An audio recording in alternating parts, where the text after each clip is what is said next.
Alright, example 4 of finding the rational root theorem of this given function. Now, this polynomial has degree 4, but the way we do it is not going to be the same.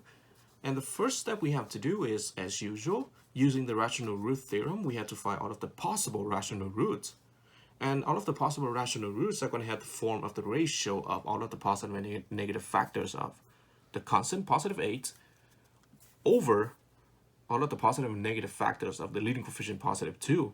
So all of the positive and negative factors of the constant positive 8 is going to be plus or minus 1, plus or minus 2, plus or minus 4, and plus or minus 8.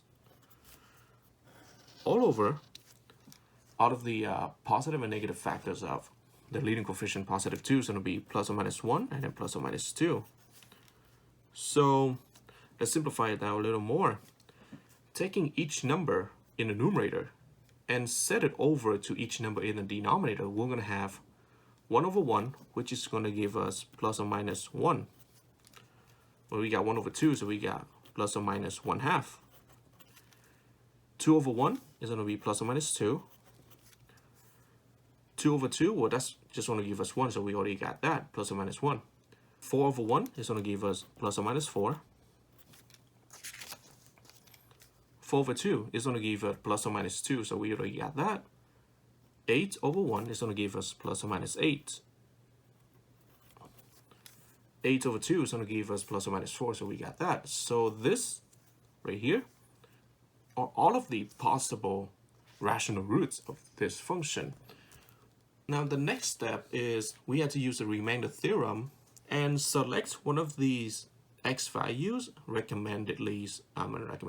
recommend starting from the lowest x value of positive 1 and try to confirm that the remainder, which is the function evaluated at that specific x value that you select, is going to be equal to 0. And if it is equal to 0, then we get to say that by the factor theorem, the corresponding binomial that is equal to 0 from the x value that you selected is a factor of the function f of x.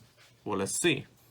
So selecting x equal positive 1, so if x equal to positive 1, which will give us the corresponding binomial equation of x minus 1 equals 0, then by the remainder theorem, RT, the remainder f of positive 1 is going to be equals to, let's see, mental math, plugging it in here. 1 raised to any exponential power is going to be 1, so all of these numbers are going to be the same. 2 minus 7 is negative 5. Negative 5 minus 18 is negative 13. Negative 13 plus 14 is positive 1. Positive 1 plus 8 is going to be positive 9. But the remainder positive 9 is not equal to 0, so by the factor theorem, x minus 1 is not a factor of f of x.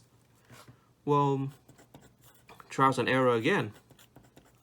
If x equal to negative 1, which will give us the binomial expression of x plus 1 equal to 0, then by the remainder theorem again,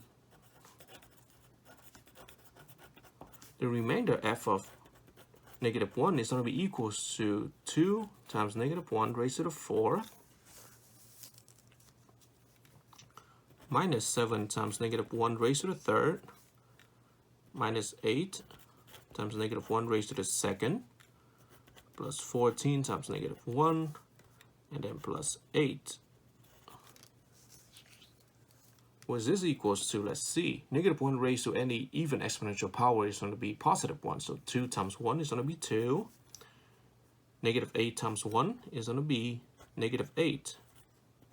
It's going to be negative 8. Negative 1 raised to any odd power is going to be negative 1. So we got negative 7 times negative 1 is going to be plus 7. 14 times negative 1 is going to be minus 14, and then bring down the plus 8. Negative 8 plus 8 is 0, so these two cancel out. 2 plus 7 is 9. 9 minus 14 is going to be negative 5, which is not equal to 0. So the factor theorem says that x plus 1 right here is also not a factor of the function f of x.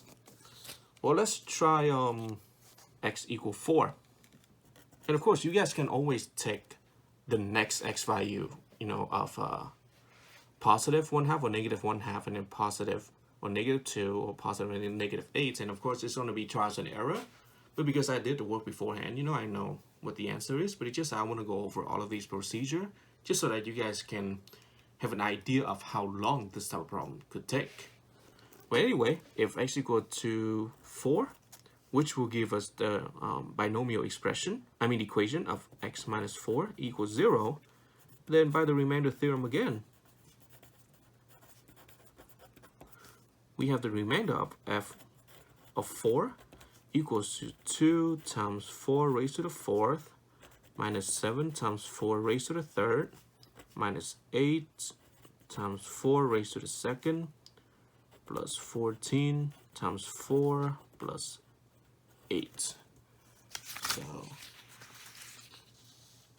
and of course, like, you guys can go ahead and do all of the algebra, but I know that this is going to be equal to 0 overall. So by the factor theorem,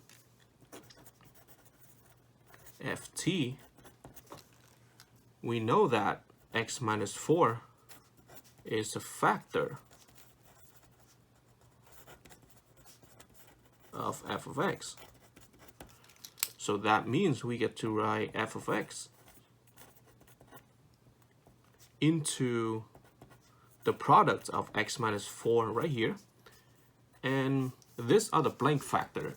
To find this other blank factor, we set up synthetic division using the x values that gives us the 0 remainder earlier, which is x equal 4.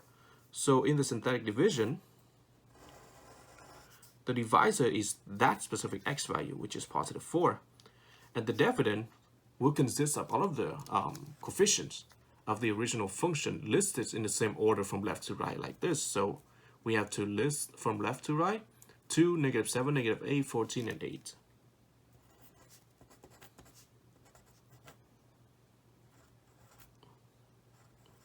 And positive 8, my bad.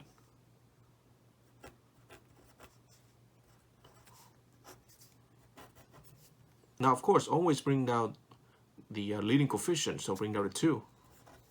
4 times 2 is 8. -7 plus 8 is going to be positive 1. 4 times 1 is 4. -8 plus 4 is going to be -4. 4 times -4 is -16. 14 plus -16 is -2. 4 times -2 is -8. 8 minus itself is going to be 0. So this other blank factor here will have the coefficients of 2, 1, -4, -2, with -2 being the constant. Now what goes in the middle? What goes in the middle is going to be 1, all of the x variable, except at the constant -2, and all of the degrees of all of these x variables. Now the degrees of each of these x variables will be in the same decreasing order, just like all of the exponential powers in the original function. But instead of having degree 4, since we already have one of the factors, x minus 4, that we found earlier, the degree of this other factor is going to be 3, which is 1 unit less than the degree of the original function. And then this one's going to be 2, and this one will be the invisible positive 1. And then, of course, this is positive 1, so we got a plus sign in the middle here. So this other factor is 2x cubed plus x squared minus 4x minus 2. Now we have the expression with degree 3 right here. So ask yourself, can we group factor, or do we have to repeat the whole rational root procedure right here using the rational root theorem? Well, again, fortunately, just like in the previous video, this third degree polynomial expression is actually factorable by groups. So let's call it g of x again. Well, not again, but just like in the previous video. We know g of x is going to be equal to 2x cubed plus x squared. Instead of writing minus 4x, I'm going to write plus minus 4x. and then plus minus 2. The plus signs right here will really help us with factoring by group. Grouping the first two terms together and the last two terms together, in the first binomial, we get to factor out the x squared. And we're left with just 2x plus 1. In the second binomial, we get to factor out the negative 2, so plus negative 2. And we're left with just 2x plus 1. Guess what? X squared multiplying 2x plus 1, negative 2 multiplying 2x plus 1. Factoring out 2x plus 1, we're left with just x squared minus 2. This is the completely factor form of g of x. So really f of x can be rewritten as f of x equal x minus 4 multiplying 2x plus 1 multiplying x squared minus 2. And of course it is equal to 0 as set up at the beginning.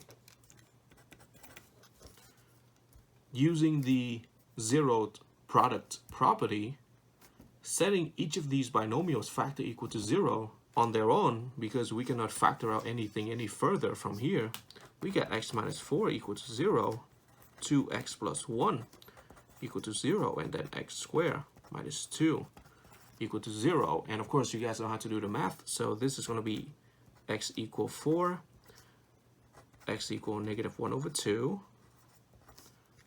and x equal to plus or minus square root of 2. This is all of the rational roots of this function.